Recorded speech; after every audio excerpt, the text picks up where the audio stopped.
All right, we are here today in the Port St. Lucie Police Athletic League gym, and Port St. Lucie PAL is all about providing opportunities for children and youth to reach their full potential.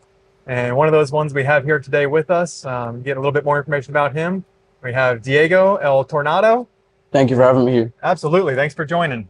And just kind of have some questions for you, get a little bit more to know about you today. So the first one I got for you is tell me a little bit about yourself. My name is Dale Caballero. I'm half Guatemalan, half Honduran, and a little fun fact about myself is I was born and raised here in Port St. Lucie, Florida. Okay. And how'd you get the nickname El Tornado? I got that nickname from my coach and Tito Casio. They came up with that nickname for me because I'm like a tornado. I'm like all over the place. All over. Okay. Well, hmm I've seen you fight a couple of times, so I would agree with that one. Yeah. How long have you been here at PAL with us? It's been about like, I started when I was 13 years old and now I'm 17. So it's been like roughly 4 years. About 4 years. Yeah, that I've been here. Okay. And have you enjoyed your time here? Yeah, of course. I enjoy my time a lot. Okay.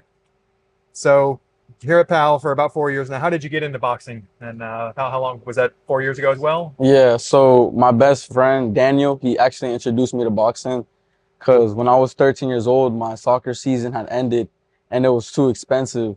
It was like a K for a year of soccer. And my friend suggested I do boxing with him because he's been here already training for like a year. And he was like, yeah, you should come try boxing. It's really nice. I've been doing it for a year now. You should come try it. We can spar. And I ended up falling in love with the sport. Very nice. So 1,000 for soccer, huh? That's Yeah, for a wow. year, it's not worth it. No, that's the Yeah. you're traveling around as well. You're doing travel soccer. Is that Yeah, they made us pay for like the hotels and stuff. It was way too expensive. yeah, that sounds like a lot. Yeah, it was. So here, obviously, it's not 1,000. I know that. Yeah, it's not 1,000. Then you don't have all. I guess you do some traveling, going to Yeah. different events and that sort of thing, but not Yep. constant like the soccer. Yep. Okay. Um, so with that, who's your biggest inspiration into boxing now? I guess since you've been into it. So one of my biggest inspirations is Mike Tyson, because he was like 5'10", fighting people who were like 6'6". Like he was always a shorter opponent, and he was really aggressive. And I like his head movement a lot. Since he would squat down real low, so his opponents would miss. And another one of my inspirations is Isaac Pitbull Cruz, because he's like the same height as me, and he's actually the shortest in boxing history to gain a title at 140, standing at 5'4", to be fighting at 140 and become a world champion. That's a big accomplishment for him. Absolutely, that sounds like it. That's having the height disadvantage, I guess, in that one. Yep, Using it to your advantage, then. yeah, that's what it is. Okay, and that's Mike Tyson's getting ready to fight here again. It sounds like, huh? Mm-hmm. He's even trying to bring it back in his old age. Yeah, literally. We'll see how that goes. Yep. So from when you started till now, how do you see yourself, changing both mentally and physically? From when I started, I feel like now I feel more mentally resilient. I feel more disciplined and more focused into the sport compared to when I like first started. I didn't really take it as serious because I didn't know I was going to be competing, and I didn't really think about going pro. But now, since like the years have changed and I've been competing a lot more, I see myself more focused and more disciplined. And physically, I see myself more brolic, like chiseled, more sharp, and I see like a huge change in my physique from when I started till now. Okay, so when you first got into it, you didn't really think it would be a long-term thing, just Yeah, something to do, and now it's turned into a lot more than you thought. yep, What exactly. what is there anything that's caused that along the way to make you? Yeah, after my first loss, it was tough, so I thought like I can't lose again. So I just kept on training and training to make sure I don't lose again. But it happens, but it's all part of the learning experience. So, yep, So the losses drive you to make you work even harder. exactly, yeah, Okay, well, that's always good because you can either go one of two ways: either take the loss and say, "Okay, I'm done," or make you much stronger. So yeah, literally, glad you took it and went head on with it. yep. So with that, then, what's your approach to mental preparation before a big bout or a big day that you have there? Mental preparation is probably like shadow boxing and visualizing my opponent in front of me trying to KO me. So I just visualize that and I try to counter, throw as hard as I can.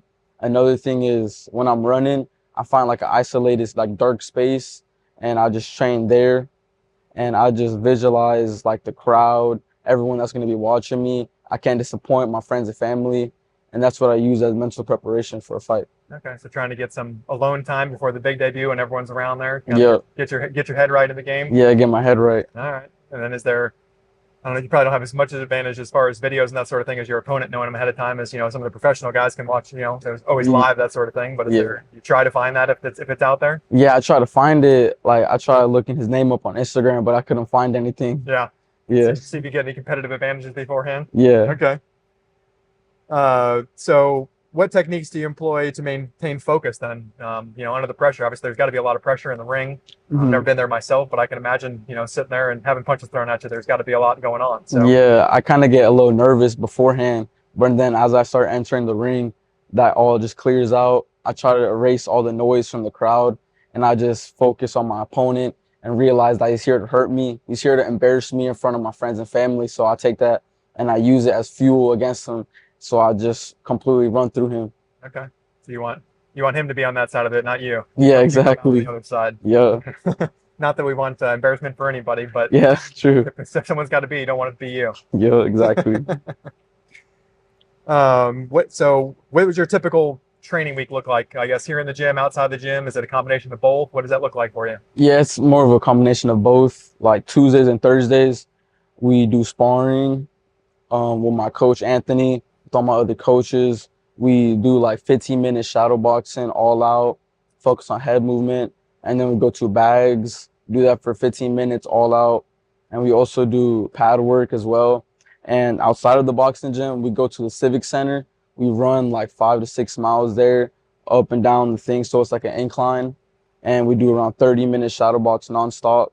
And then Saturdays, we'd go to the beach like early in the morning, 7:30. This one time we ran 10 miles. This time we ran 8, and as long with 30-minute shadow box. And then on Sundays, we go to Sportsman Park and we do the same thing that we do at the beach. We do 30-minute shadow box. We run 5 to 6 miles, and I just make sure to stay sharp for my fight. Okay, well that's quite the routine there. That's lots of running and everything Mhm. else like that. So it sounds like every day you got something going on. Yeah, I gotta stay focused. No resting for you. Yeah, no rest.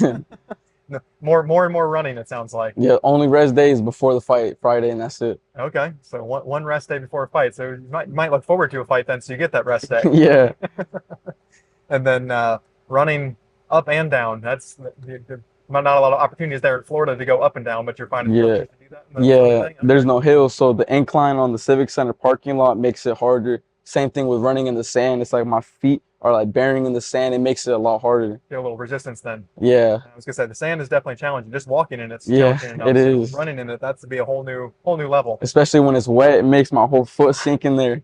Yeah. hmm Well, how do you not get injured then in the sand? I don't even know. I just like pick my feet up a lot more, so I don't let it completely sink in. I try to find like the harder surface of the sand, but most of the time it's still really soft. Okay. hmm But you enjoy running in the sand then? Yeah, of course. Especially when I'm done, I hop in the water and it feels nice and cold. Nice cool off then at the end. Yeah, Almost like an ice bath, but Yeah. not right now. It's too warm. yeah, like an ice bath. So what has been your biggest accomplishment that you'd say that you've done in this period of time? One of my biggest accomplishments so far is reaching my 10 win goal and also winning at State Pal by TKO. That was one of my biggest accomplishments. It was my first time fighting at State Pal. And I remember before when I started boxing, I thought State Pal was one of the biggest challenges, but I soon realized that it's Golden Gloves, JOs, and Nationals that are bigger, but I'm still going to get there someday. Okay. So far that's been the big one. And TKO, you said that's got to feel good. What did that feel like afterward? That felt relieving because it was in the second round, and then I realized I don't have to go all 3 rounds with this kid, and I can just finish it. I tried doing it first round, but he somehow survived that. So by the second round, I finished him, and I just felt good afterwards. Okay. Mhm. So any plans? Like you said for the other one, Golden Gloves, that sort of thing. Is there anything on the horizon coming up that you have on there? Or? Yeah, if I compete at Golden Gloves, I'm looking to stop my opponent. I don't care how much fights he has, how much experience he has. I'm gonna just apply the pressure for all 3 rounds and not let myself get tired at all. Very nice. So ready for the challenge then. Yeah, ready for the challenge, of course. Okay. And so with that, then after that, you have any plans to go pro at that point in time? Is that on your mind? Yeah, of course. Yeah. I'm trying to become pro once I turn 18 years old.